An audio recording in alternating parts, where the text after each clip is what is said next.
In this video, we're going to look at the role of the LFO in a synthesizer. And like an envelope, an LFO is a modulator. It's a device there to control something else. An LFO stands for low frequency oscillator. And you might be asking, lower than what? Well, it's lower than the human hearing range. We usually consider human hearing to be from 20 hertz up to 20 kilohertz, and the LFOs generally will run below that. So you'll run from maybe 0 hertz up to 20. Most LFOs do go a little bit faster, but the general range is to put it between 0 and 20 hertz.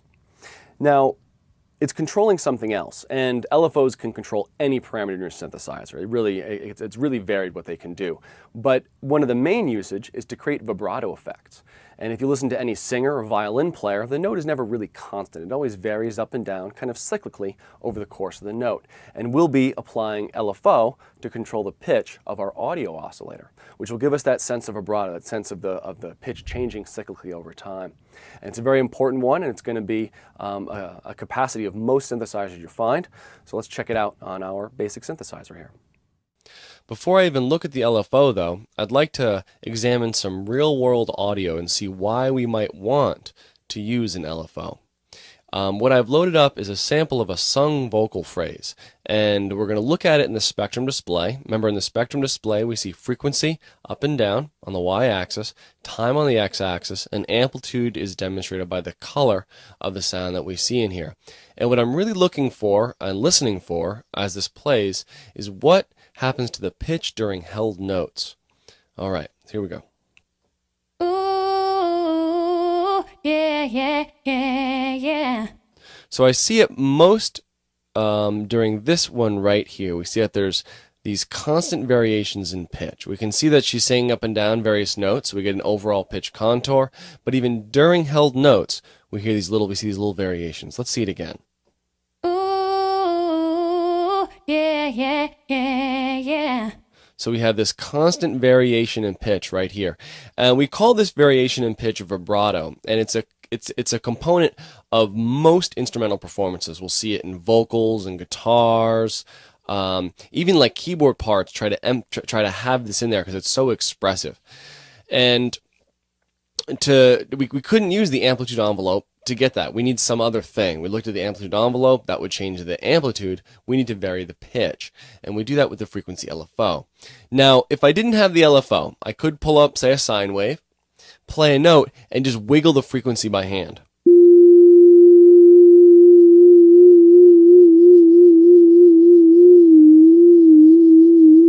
And we get pitch variations, but it's very hard to make them even enough and with the right amount to actually be a useful vibrato. So instead, we'll bring in the frequency LFO. Now, LFO stands for low frequency oscillator. And we had our regular oscillator before, right? This was our oscillator. And an oscillator is just something that repeats a shape over and over quickly. And this oscillator is designed to be heard directly, and it does that by repeating the waveforms very, very quickly. Right now, this is set to repeat a sine waveform roughly 350 times per second.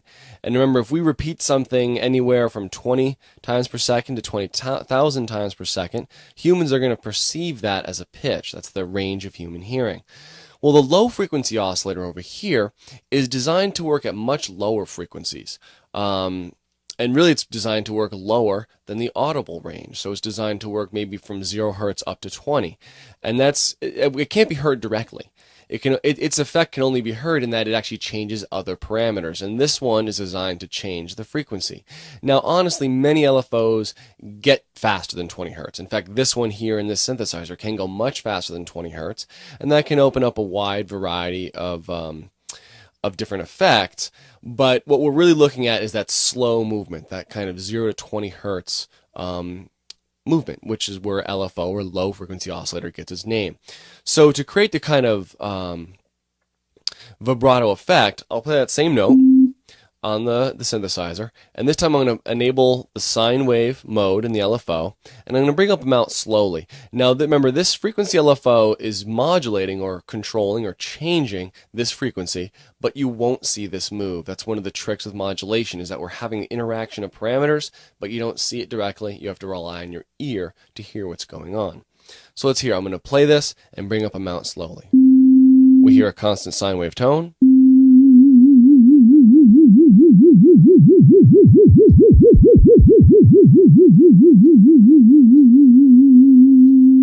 An amount is going to control the overall distance of that. I could also consider it the amplitude of my LFO, right? How big a swing is it going to be? And every LFO is going to have these kind of controls. It's going to have a destination, which I've hardwired to be the frequency of the oscillator.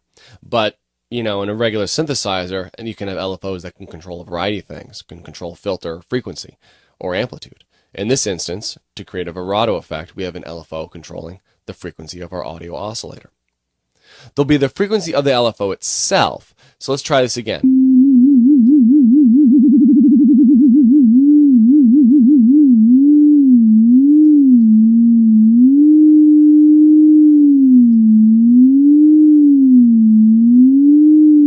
So I can control how fast the low frequency oscillator is going, and I can control how wide a range it goes over.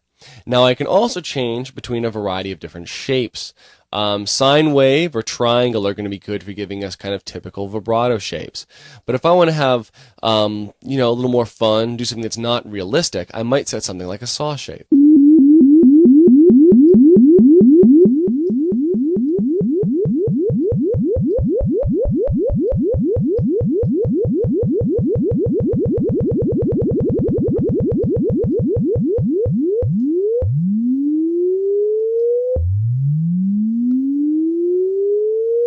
And we get some other strange shapes that actually work very well in sort of electronic music situations. Now, another option here is kind of a square wave, which would create more of a trill, a jumping between two pitches rapidly.